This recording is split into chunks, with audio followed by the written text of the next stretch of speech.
In this video, I'm going to show you, and I do not know why I'm talking like this, but in this video, I'm going to show you how the equator move closer to Australia, not Australia moving closer to the equator. What is the difference? Je ne sais pas. I do not know. Actually, I do know, and I'm going to explain it to you towards the end of the video, but stay tuned for Smaller Earth Part 3. Peace!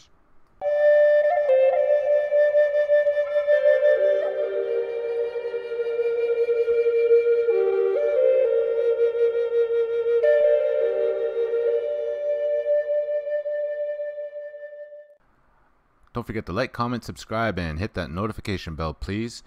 In this video, I'm going to attempt to show you how I feel the equator move closer to Australia, not Australia moving closer to the equator. Now, a lot of us do agree that Australia... Oh wait, I gotta turn off the avatars. Big shout out to everybody on the avatars. Peace! Alright, you're probably like, well, what's the difference there, Lone? The equator and Australia are close. I'm like, here's the difference. A lot of us, including myself, when we first came affected and saw that Australia is a lot closer to the equator, assumed that Australia moved from the north up to the center, to the equator. When in fact, I feel it's the other way around. I feel because of the Earth being much bigger before and then shrinking, that the equator was brought to Australia. So in this video, I'm just going to show you some nice pretty colors with some arrows and some numbers, and I'm going to try and prove this point to you. Alright, so the first thing we really have to do though before, and this goes for everything when you're talking about Google Earth, one of the very first things you're going to want to do when you're putting old world back together again is enlarge the planet, because it did shrink. It did used to be much larger, but something happened. I don't know, all of a sudden shrinkage. I'm really sorry.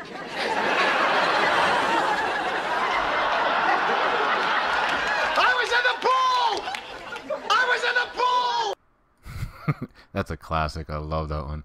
So yes, shrinkage happened not because of pool or the water, but because of the Mandela effect. So let's sally forth and get this party started. Thank you very much, and please have some patience with me, because I've tried making this video numerous times and I keep stumbling. It's a weird subject, but I'm gonna one-shot this. So no, I'm gonna two-shot it. So watch this. All right, peace. Now let's turn on the equator. I'm gonna show you this first color here.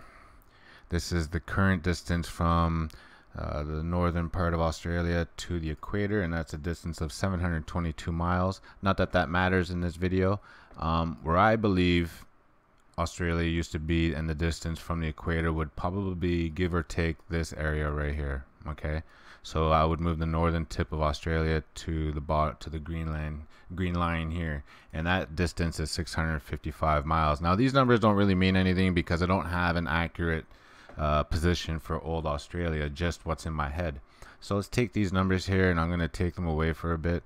Now I got an overlay of Australia right here. Okay, I've got this overlay that I'm going to share with you guys, and I've moved that overlay down the exact amount. You see the red line? Okay, now watch this. All I did was drag that overlay down. The northern top is here. We dragged it down 655 miles down to its current position, and then when I show you how close, this is why I believe that the equator moved closer to Australia. Look how close Australia, especially Tasmania, is to the Arctic Circle. I mean the Antarctic Circle and Antarctica. This is way too close. I remember seeing Australia in its old position, and there was a plenty of water between South Pole and old Australia. Something like this, exactly like this. But if we are to take Australia and move it down to where we think it used to be, it would be too close to the South Pole. Tasmania would be a lot different, and the southern parts of Australia would be different. This place was really hot. It would be a lot different. The weather, you know what I mean? This is what I mean. I could take you up. I'll show you how cold it would be, because I'll show you what 835 miles from the Arctic Circle looks like in Canada. And in Canada, you're gonna hit probably Edmonton, Calgary, maybe Winnipeg. Spend a winter up in these places. It's freezing.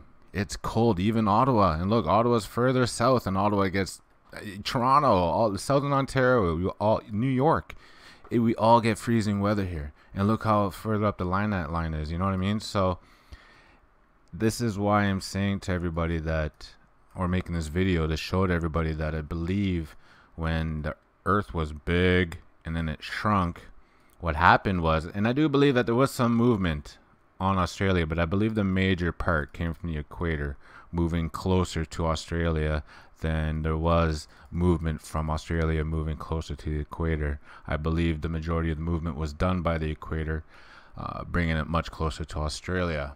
So, wow, I got it off in one shot. That took me quite some time, but very interesting.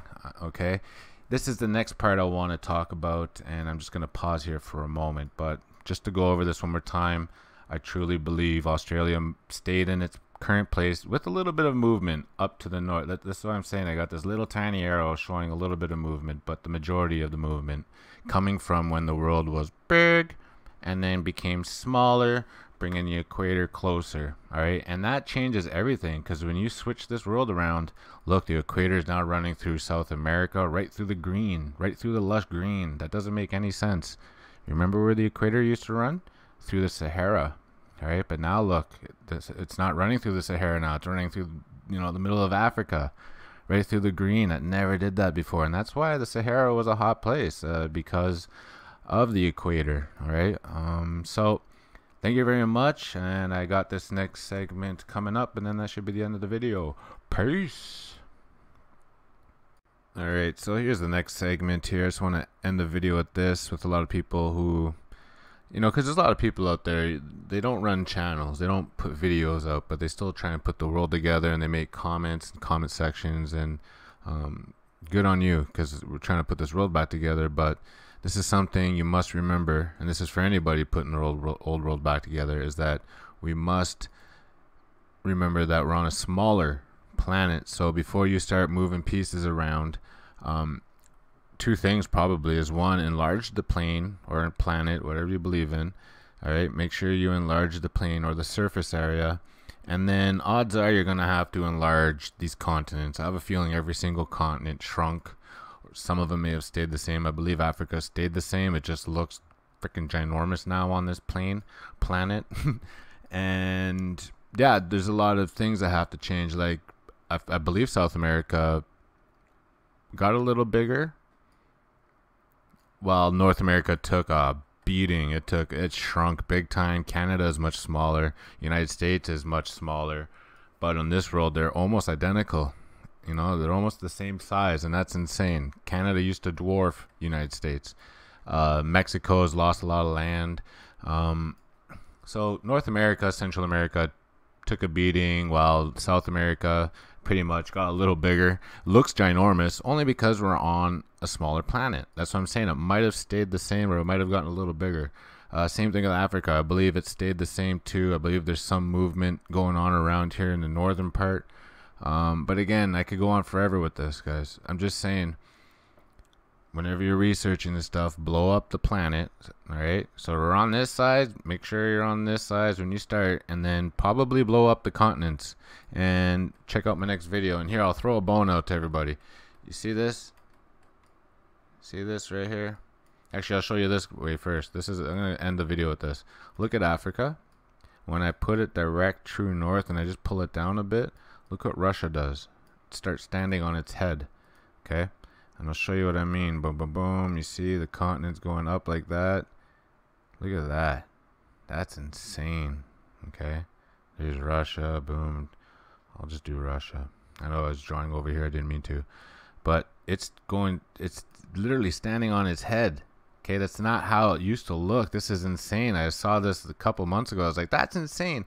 What Russia used to do, to come up here and then break down. And if you see my other videos where I believe when the vortex pulled Russia up, that's what I'm talking about. Okay, a lot of you agree that Russia got pulled up. You see what I was trying to show everybody, that something pulled it up north to here.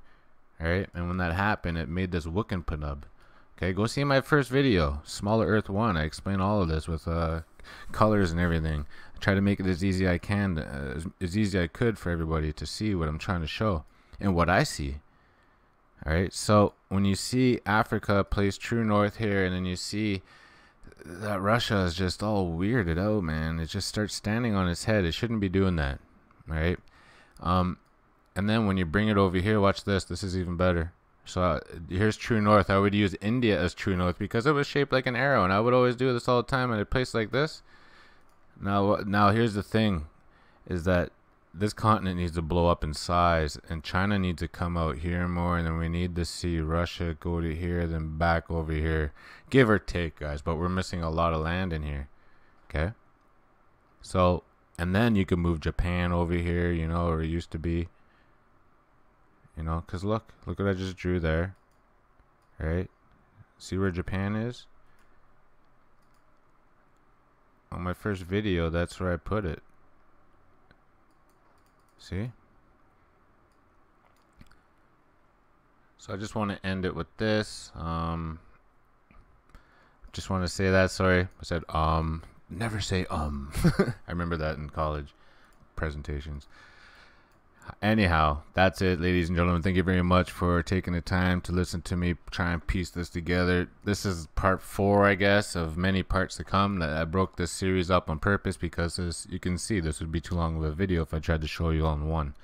But go watch parts 1, 2, and 3, I believe. I think this is 4. I don't know. I'm lost. I'm confused. Doesn't matter.